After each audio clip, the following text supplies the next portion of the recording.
Speaking of phenomenal individuals, I've got an amazing interview coming up. If you have a hectic life and want to do YouTube on the side, stay tuned.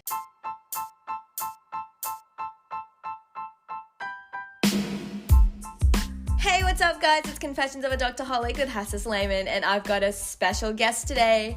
Part-time doctor, part-time YouTube star. It's Ali Abdaal. Hello. Hey man, how's it going?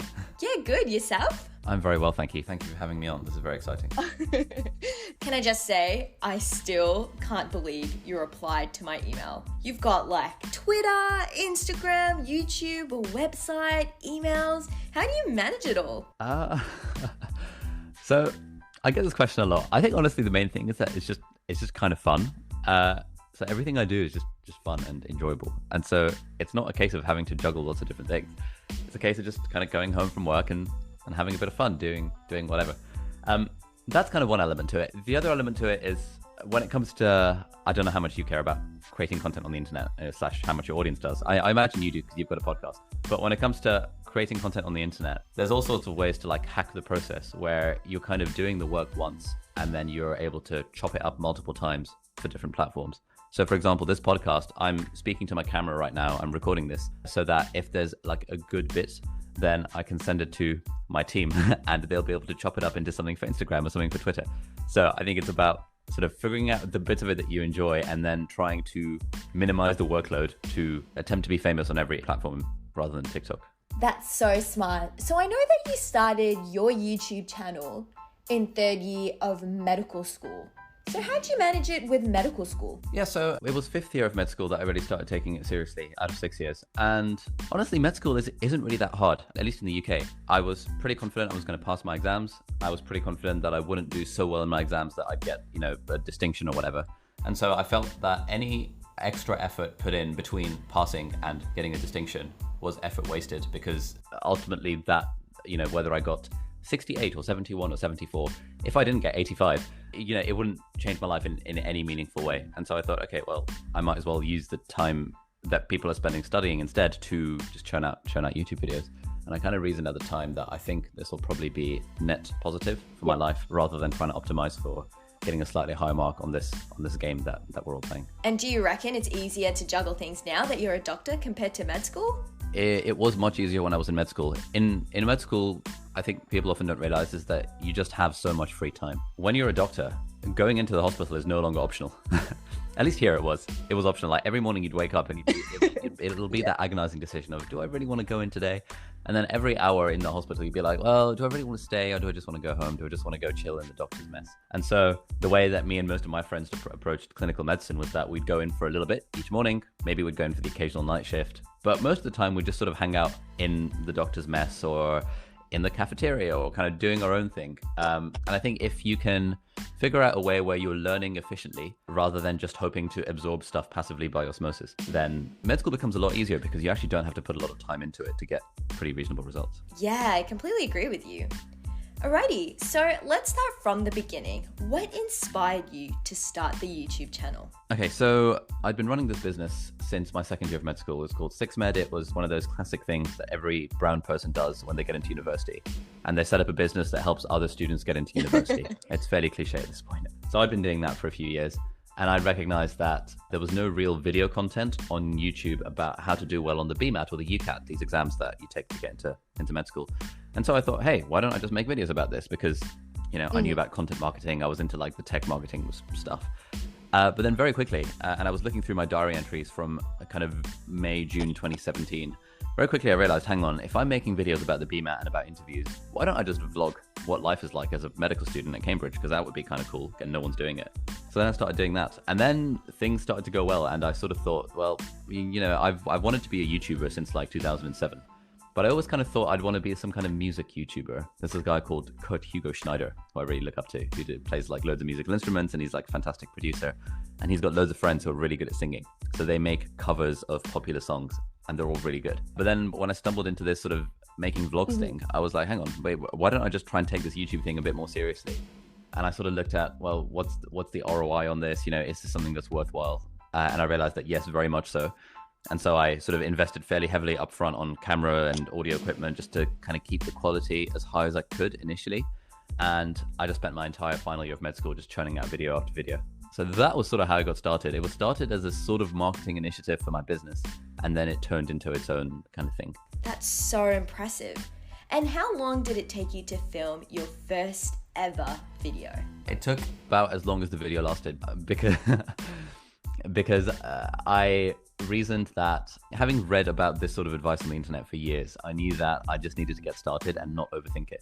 So I just kind of lay on my bed, took out my phone and started talking to my phone. And I edited that evening in Premiere. It took me about half an hour just to cut out pauses and add some background music.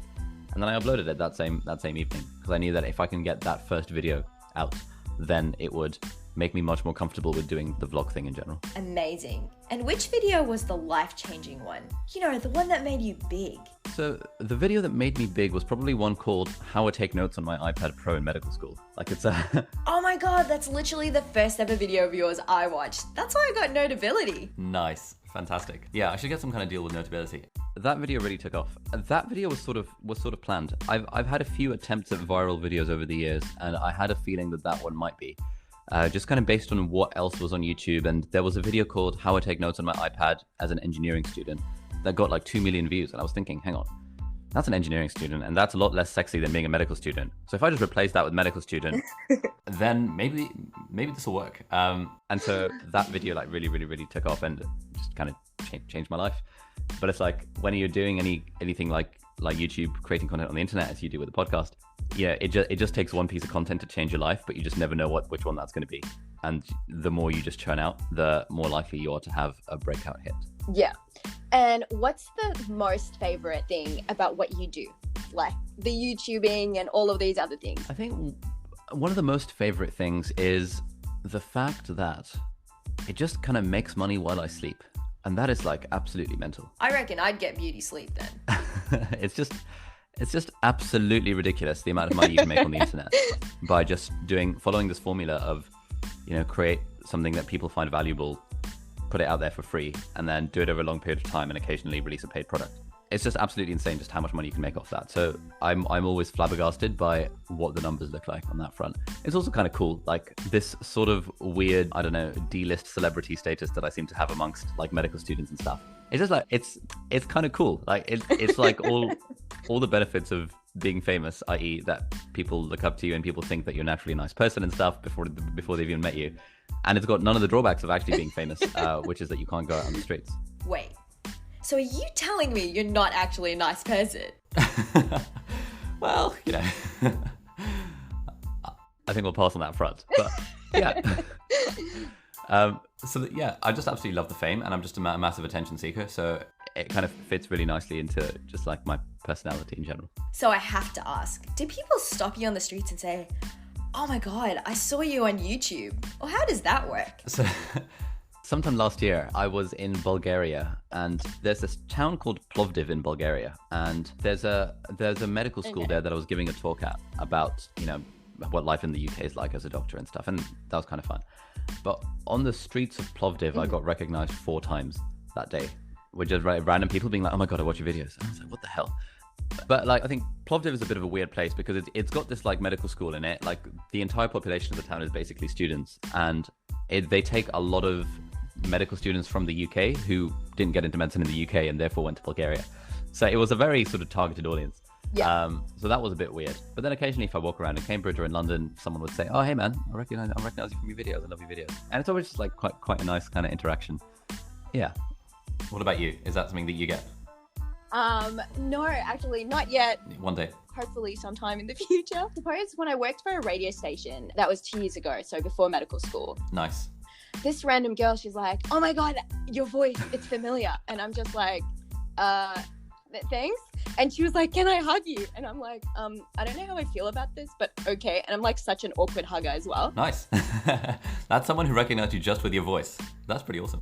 So I was going to ask you, does it work on the ladies? Does it work on the ladies? So far, not really. I've been thinking, do I want to put my Tinder, because apparently these days on Tinder, you can actually link to your profile. And if you kind of do, link in video description, I was thinking of just sort of casually throwing that into a YouTube video somewhere and be like, hey, if I do like a day in the life. And then I spent the next 5 minutes just like scrolling through people on Tinder. By the way, if you want to match with me, check out the video description. I've had a handful of like marriage proposals. No. but nothing particularly compelling. I hope no one who sent a marriage proposal listens to this. So I've read something really interesting on Reddit the other day. Apparently, if you put med student on your Tinder profile, you get more swipes. Great. I should change doctor to med student, and it's a bit catfishy though. But oh well, Yeah. it's fine. Hey, at least you won't be the first one.